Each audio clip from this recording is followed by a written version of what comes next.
"Sir, this area is restricted.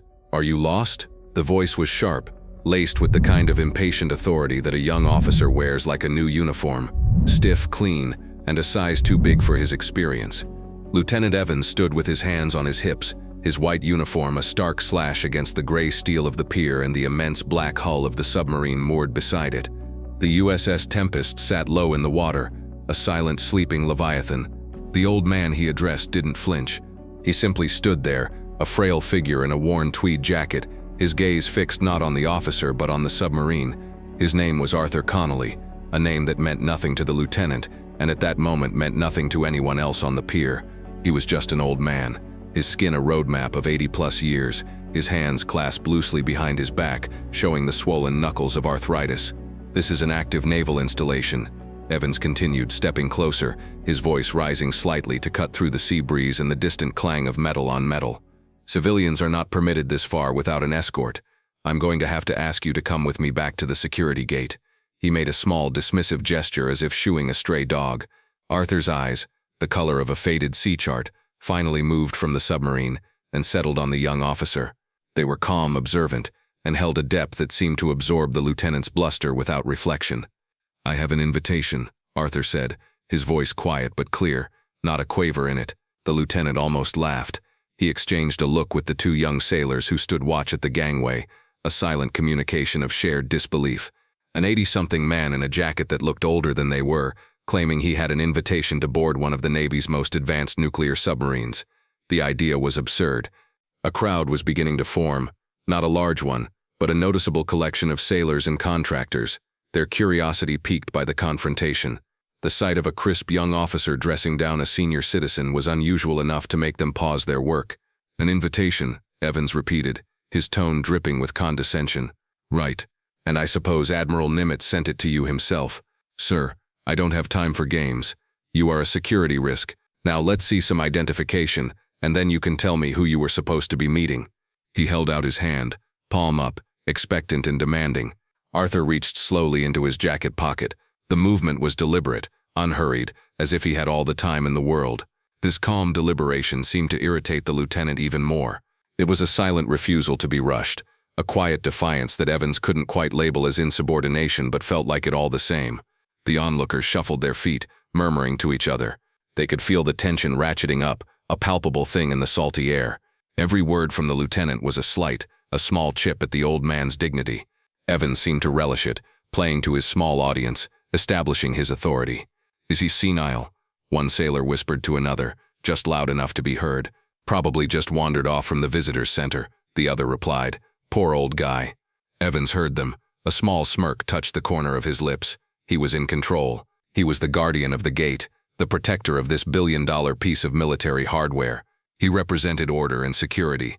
The old man represented confusion, a loose thread to be snipped. "Come on, old-timer," Evans pressed, wiggling his fingers. "The ID, or we can do this the hard way." From his pocket, Arthur produced not a wallet, but an old cracked leather billfold, held together by a fraying rubber band. It looked ancient, an artifact from another time. The lieutenant's smirk widened into a sneer of contempt. He snatched the billfold from Arthur's hand, his movements jerky and impatient. He snapped the rubber band off and fumbled it open, his eyes scanning for a driver's license or a military ID. What he found instead were yellowed newspaper clippings, a faded photograph of a young woman, and a dog-eared piece of paper with a list of names. There was no official identification. "This is a joke," Evans said, his voice flat with annoyance. "There's nothing in here. No driver's license, no state ID, nothing." He shook the billfold as if a proper ID might fall out. "Who are you?" "My name is Arthur Connolly," the old man repeated, his voice still impossibly steady. "I was invited." "Invited by who? For what?" Evans was shouting now, his face reddening. The crowd had grown. More sailors, a few petty officers, even a chief who was walking the pier had stopped to observe the scene. The lieutenant felt the weight of their eyes on him. He had to resolve this. He couldn't look weak or incompetent. He jabbed a finger at Arthur's jacket lapel. "What is this thing?" Pinned to the tweed was a small, tarnished silver pin. It was shaped like a dolphin, but it was worn, the details smoothed over by time and touch. It was barely recognizable. "A toy?" Evans mocked. "Did you get that out of a cereal box?" Arthur's gaze dropped to the pin. His expression didn't change, but his eyes seemed to look past the lieutenant, past the pier, past the present moment entirely. The air around him was thick with the smell of diesel, sweat, and the cold metallic tang of the deep ocean. The deck of the submarine pitched violently, and a wave of freezing North Atlantic water crashed over the sail, drenching him. He was 24 years old, his face smudged with grease, his body aching with a fatigue so profound it felt like it had settled in his bones.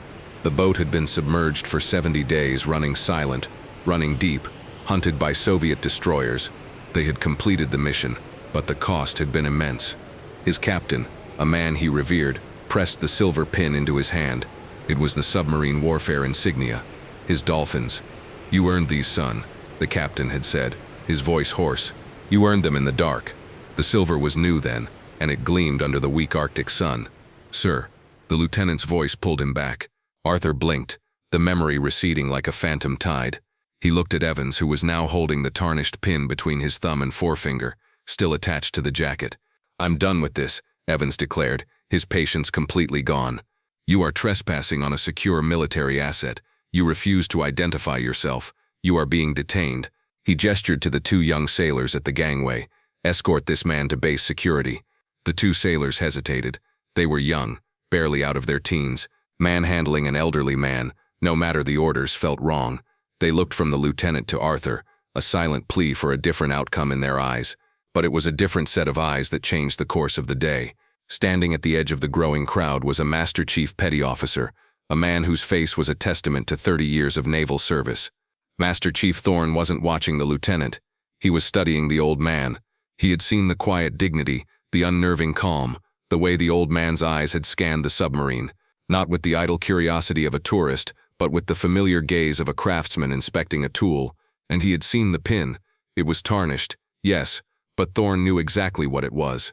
He had a set of his own, polished and proud on his uniform. He'd also seen the way the old man stood, his back straight despite his age, his feet planted slightly apart, the stance of a lifelong sailor accustomed to a rolling deck. Something was profoundly wrong here. Lieutenants came and went, full of fire and regulations, but men like Arthur Connolly were the bedrock. Thorne had a gut feeling, the kind that had kept him and his crews safe in dangerous waters for decades. That feeling was now screaming at him that Lieutenant Evans was making a mistake of catastrophic proportions. While Evans was trying to bully the young sailors into action, Thorne slipped back from the crowd, pulling his phone from his pocket. He didn't call base security. He knew that would just escalate the situation through the wrong channels, burying the old man in a mountain of paperwork and suspicion. He needed to go higher. He scrolled through his contacts, his thumb hovering over a number he rarely used, a direct line to an aide he knew at Esplant, Submarine Force Atlantic Headquarters. He pressed the call button. "Commander's office, Petty Officer Davis speaking." "Davis, it's Master Chief Thorne over at Pier 7. Thorne kept his voice low and urgent. "Listen, I have a strange situation here. There's an old gentleman on the pier for the Tempest. A young LT is giving him hell, about to have him detained."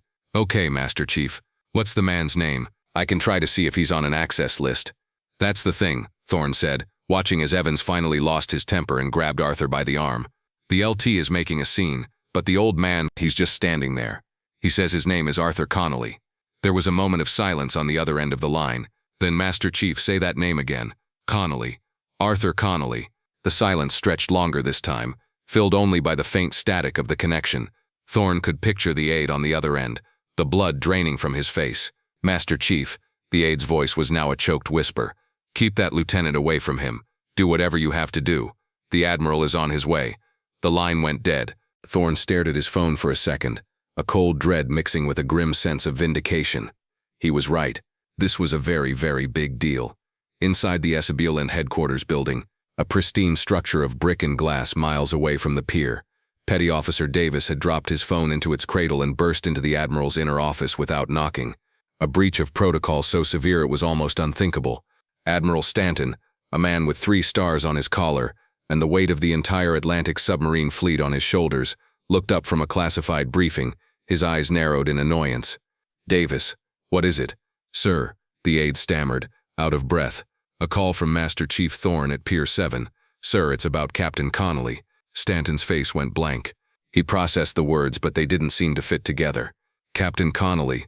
What about him?" "He's at the pier, sir, for the Tempest. And Lieutenant Evans is trying to arrest him for trespassing." The Admiral stared at his aide, For a full 5 seconds, he didn't move a muscle. The only sound in the opulent office was the quiet hum of the air conditioning. Then, in a single fluid motion, he rose from his chair, his face a mask of cold fury and disbelief. He swept the classified files off his desk into a secure briefcase. "Get the car," he said, his voice dangerously quiet. "Get my car to the front of this building in 2 minutes. And get the ceremonial guard mustered at the pier. Use my authority. Tell them to move like their lives depend on it, because someone's career just might." He was already shrugging on his jacket, his movements precise and economical. The annoyance was gone, replaced by a terrifying, focused urgency. Arthur Connolly, here, being harassed by one of his junior officers. The thought was a violation, a sacrilege against the very history of the institution he led. Back at Pier 7, Lieutenant Evans had reached his breaking point. The old man's placid refusal to be intimidated, the hesitation of the sailors, and the growing audience of onlookers had shredded his composure. He was making a fool of himself. He had to end this now. He grabbed Arthur's frail arm, his fingers digging into the thin tweed of the jacket. "That's it. You are under arrest for trespassing and failing to obey a lawful order," Evans announced, his voice loud and strained. "We can sort this out down at the station. Maybe a night in a cell will jog your memory." He began to physically pull Arthur away from the submarine's gangway. The crowd gasped. A few of the older petty officers looked away, disgusted. This had gone from a simple misunderstanding to an ugly abuse of power. Arthur didn't resist. He allowed himself to be pulled, his expression one of weary resignation. He had seen young men like this before, men whose certainty far outstripped their wisdom. It was a tale as old as time. Just as Evans was about to shove Arthur toward the waiting security personnel, a sound sliced through the air, distinct from the normal symphony of the naval base. It was the piercing chirp of a staff car siren, used only for flag officers. Heads snapped toward the road leading to the pier. A gleaming black sedan, the Admiral's flags fluttering from its front fenders, sped toward them, its tires squealing as it came to an abrupt halt just feet from the Confrontation. It was followed closely by a large white van that skidded to a stop right behind it. The driver's side door of the sedan flew open and Admiral Stanton emerged. He was a storm in a white uniform, his face thunderous, his 3 stars glittering on his collar. He didn't even glance at Lieutenant Evans. His eyes, burning with a fierce intensity, locked immediately onto Arthur. Simultaneously, the back doors of the van flew open, and a full dozen sailors in immaculate dress uniforms, the base ceremonial guard, poured out. They moved with silent, drilled precision, forming 2 perfect ranks between the Admiral's car and the assembled crowd. The slam of car doors, the rhythmic stomp of polished boots on asphalt, the sudden absolute silence that fell over the pier. It was a spectacle of power and authority that stunned everyone present into statues. Lieutenant Evans froze, his hand still clamped on Arthur's arm. He stared, mouth agape, at the 3-star Admiral now striding purposefully toward him. The world seemed to tilt on its axis. This couldn't be happening. He tried to process the scene, but his mind refused to work. Admirals didn't come down to the piers unless a ship was deploying or a foreign dignitary was visiting. They certainly didn't arrive with a full honor guard for a trespassing old man. Admiral Stanton marched directly past the paralyzed lieutenant as if he were a piece of deck equipment. He came to a halt 2 feet in front of Arthur Connolly. He took a deep breath, his back ramrod straight. Then he executed the sharpest, most profound salute of his long and decorated career. His hand sliced through the air and stopped, quivering at the brim of his hat. "Captain Connolly," the Admiral's voice boomed across the silent pier. A voice accustomed to commanding fleets, now imbued with a tone of the deepest reverence. "It is an honor to have you back on the waterfront, sir. I apologize for the reception. We were not expecting you this early." "Captain." The word hung in the air, electric and impossible. Lieutenant Evans's hand dropped from Arthur's arm as if it had been burned. "Captain?" This frail, confused old man. He looked at the tarnished pin on Arthur's jacket, and for the first time he saw it not as a cheap toy, but as what it was, the mark of a submariner. The crowd murmured, a wave of shock and dawning comprehension spreading through them.